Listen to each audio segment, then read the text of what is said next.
Hello, my name is Jonathan Gerardo. Today's date is Friday, September 30th. The password is popcorn, and my audience is Skyping in, so I would like to show you them now.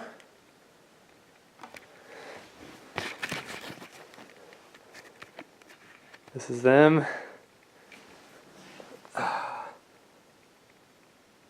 Alright, so now I am going to set up my camera.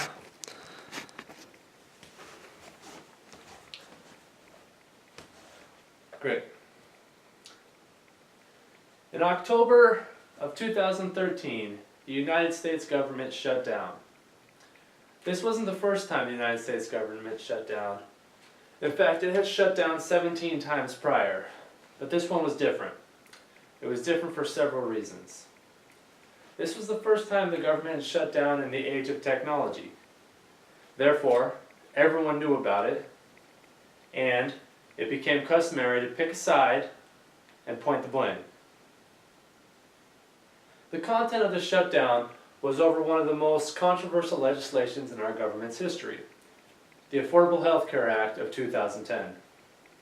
Affectionately known as Obamacare, this was one of many legislations that divided our country in two. Today, a few years after the shutdown, we are further than we ever have been before. Lines have been drawn, and they are defined by socioeconomics as well as race and gender inequalities. The days of midline politics are far gone, and there is a widening gap that is becoming nearly uncrossable.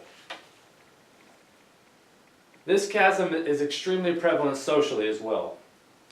Having a conversation about anything with substance is becoming very problematic. Fewer productive conversations are being had due to the fact that it is nearly impossible to find common ground. Anytime an issue with substance is brought up, both parties have an emotional and unmovable response. Social media has allowed people to get their news from websites that are trying to get clicks instead of an unbiased media source. Social media has also effectively removed all forms of conversation entirely. People now have the freedom to post whatever is on their mind, unfiltered and unchecked. These posts are usually followed by emotional and irrational responses.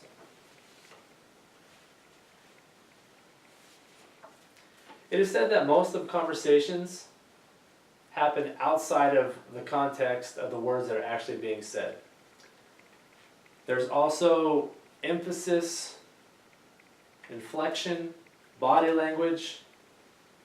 Social media has effectively removed all of these details of communication and have made it harder and harder for people to come together.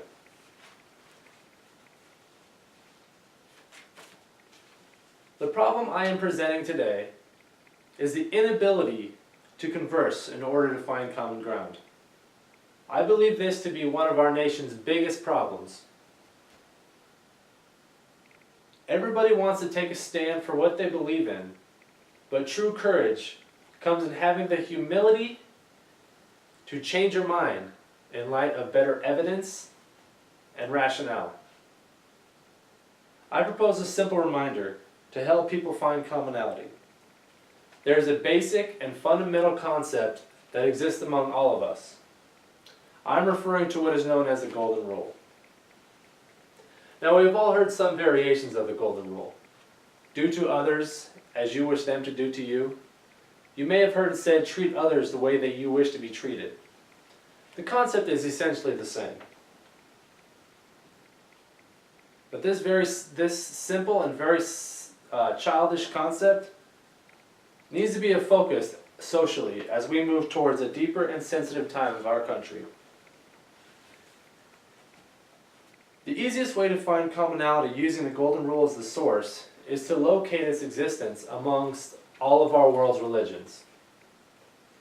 Now, about 85% of the world adheres to some form of religion, And in the United States, that number is similar, but with most people primarily adhering to Christianity.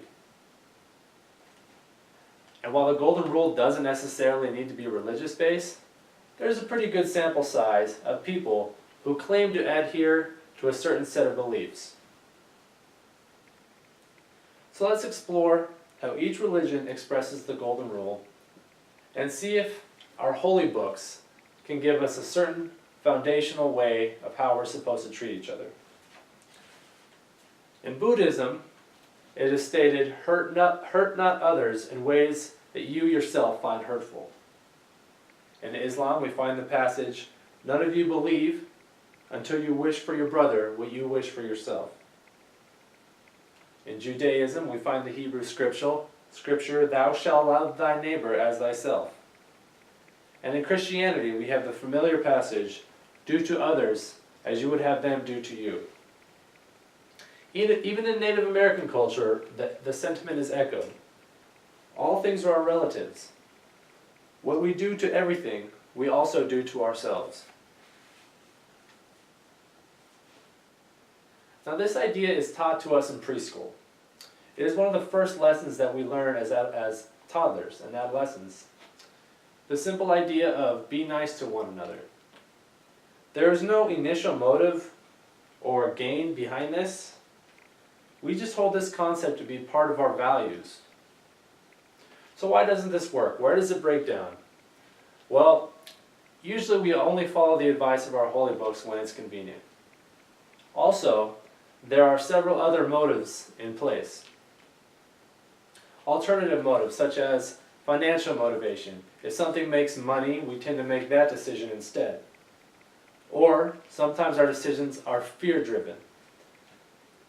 Oftentimes we might make the wrong decision or treat people not the way we would have them treat us based on the fact that we're afraid of what we don't know. We are living in what is described as the age of technology. We have access to more information than any other time in human history. However, we have made it extremely easy to isolate ourselves.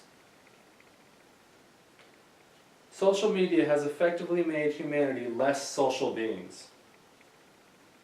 We are using technology to dig chasms, and it's going to take effective communication to build up the bridges. We are trending in the wrong direction. But because of the ever-present Golden Rule, I still have faith in humanity.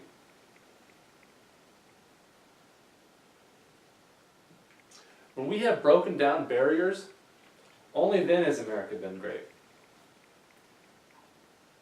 The solution to our problems does not lie in any form of complex governmental platform, but rather our ability to communicate with one another. Before any significant change can happen in this country, we must learn how to come together as people.